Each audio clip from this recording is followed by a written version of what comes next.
فەرمانگەی مانگی و بەدواداچوون یەکێکە لە فەرمانگەکانی ئەنجومەنی وەزیران کە کاری بەدواداچوونی جێبەجێکردنی بڕیارەکانی ئەنجومەنە کە تا ئێستا 156 بڕیاری ئەنجومەن دەرچوێنراوە و وەکو ئەرکومەهامی ئێمە بەدواداچوونی جێبەجێکردنی هەروەها بەدواداچوونی جێبەجێکردنی کارنامەی حکوومەت. یەکەم هێڵی گشتی کارنامەی کابینەی حکوومەتی هەرێمی کوردستان بریتی بووە لە چاکسازی لە گشت بوارەکان. تا ئێستا بەدواداچوونی نوێکردنەوەی پۆرتاڵی خزمەت بووینەوە بۆ ڕێخستنەوەی خزمەتگوزاریەکان و ڕاهێنان بە 127 فەرمانبەر کراوە بۆ کارکردن لەسەر ئەم پۆرتاڵە، هەروەها بەدواداچوون و هەماهنگگیکردن بۆ دامەزراندنی سیستەمی ئەلیکترۆنی سکاڵای هاوڵاتیان لەسەر جەم دامەزراوەکانی هەرێمی کوردستان و بەدواداچوونی جێبەجێکردنی بڕیاری ئەنجومەنی وەزیران بە لامەرکەزی و ئیداری و شۆڕکردنەوەی دەسەڵاتەکان و بەدواداچوونی فەرمانی ڕێزدار سەرۆکی ئەنجومەنی وەزیران تایبەت بە دابەزاندنی دەسەڵاتەکان بۆ بەڕێوەبەرە گشتیەکان لە سنووری پارێزگا و ئیدارە سەربەخۆکان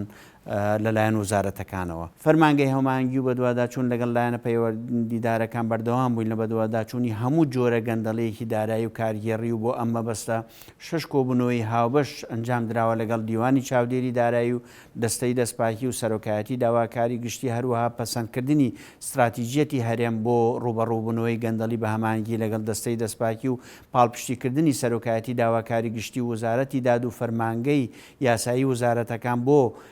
بەرگریکردن لە سامانی گشتی و مافی خەڵک. لە هەمان کاتیشدا هەماهەنگیکردن لە نێوان دیوانی چاودێری دارایی و هەرێمی کوردستان و وزارەتەکان بۆ وردبینیکردنی سەرجەم کار و چالاکیەکان لە بواری دارایی و بۆ یەکەم جار ئامادەکردنی ژمێرەی کۆتایی حکوومەتی هەرێمی کوردستان، هەروەها راپۆرتێکمان ئامادە کردووە لەسەر پرۆژەکانی پترۆدۆلار و ناوچە جیاجیەکان، هەروەها لەسەر خەرجیەکانی کۆمپانیا نەوتیەکان و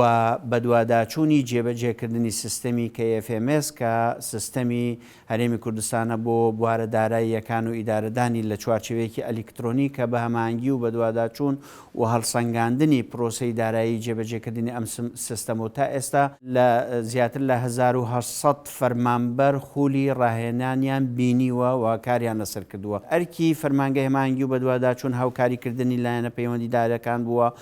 بۆ کاری لیژنەکانی ڕوبەڕووبوونەوەی پەتای کۆرۆنە و لێدانی هەردوو جەمی ڤاکسینی دژی کۆرۆنە لەلایەن فەرمانبەران و بەدواداچوونی پرۆسەی پشکنین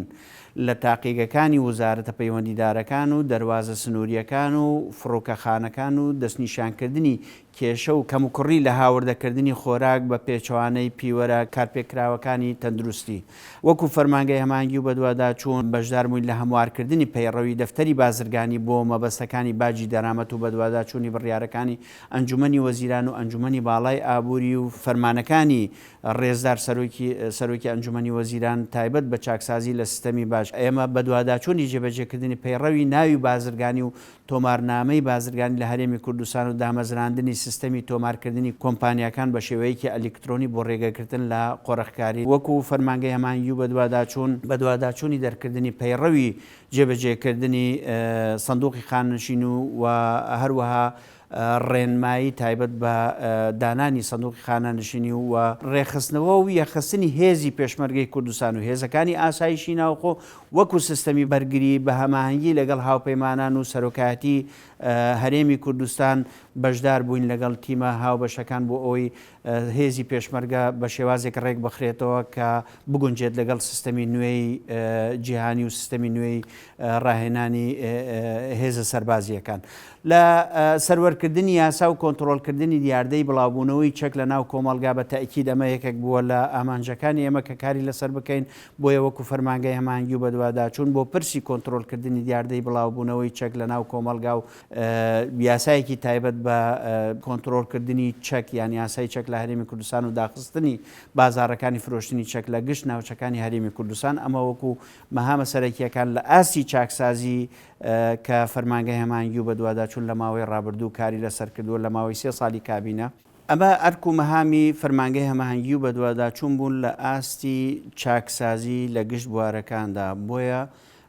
وەکو حکوومەتی هەرێمی کوردستان بەردەوام دەبین لە جێبەجێکردنی چاکسازیەکان بە شێوازێک بێت کە لە خزمەتی هاوڵاتیانی کوردستان بین و پەیامی سەرەکی ئێمە ئەوەیەکە چۆن بتوانین ئەرک و مەهامی فەرمانگەکان بخینە خزمەت هاوڵاتیانی بەڕێز.